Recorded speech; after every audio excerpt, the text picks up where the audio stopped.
J'ai grandi dans son quartier. Ils partagent la même envie de servir. Être maire, en ville comme à la campagne, est pour eux autant une fonction qu'une passion.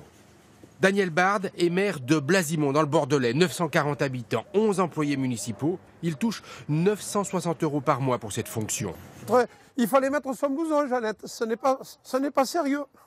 Monsieur le maire est un peu assistant social, un peu surveillant scolaire.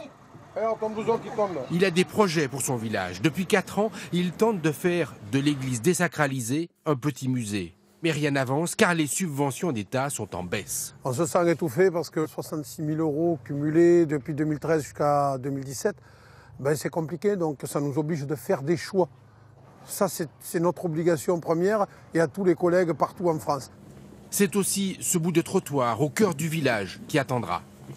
Et là, c'est des choses que l'on ne fera pas. On ne les fera pas et pourtant, Dieu sait que nous en avons vraiment besoin parce que ce secteur est en train de s'urbaniser sérieusement et nous voudrions faire des trottoirs tout à fait convenables. Pour compenser la baisse des dotations, il pourrait augmenter les impôts, mais cela pose un autre problème. Je ne suis pas trop d'accord parce que le maire, il me prend trop d'impôts et moi, j'ai plus les moyens de les payer maintenant. Banlieue parisienne, les baisses de subventions touchent toutes les communes. Philippe Rio est maire de Grigny.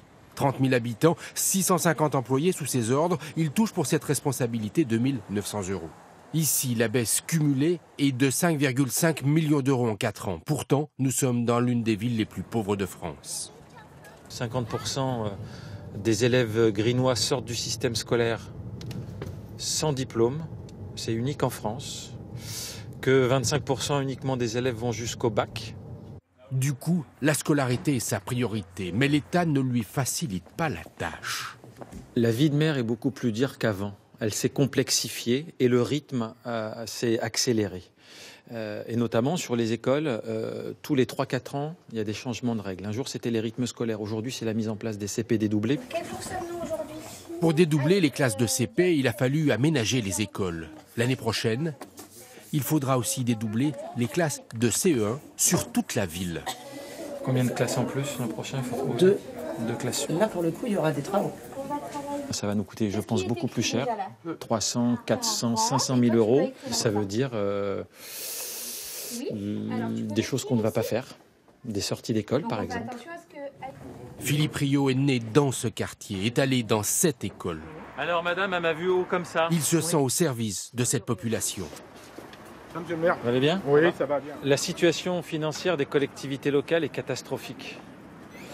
Nous vivons l'austérité depuis une dizaine d'années et on nous annonce qu'elle va encore se renforcer. Inutile de penser ici augmenter la taxe d'habitation, ressource importante pour la ville. Avec la prochaine réforme, 92% des habitants de Grigny en seront exonérés.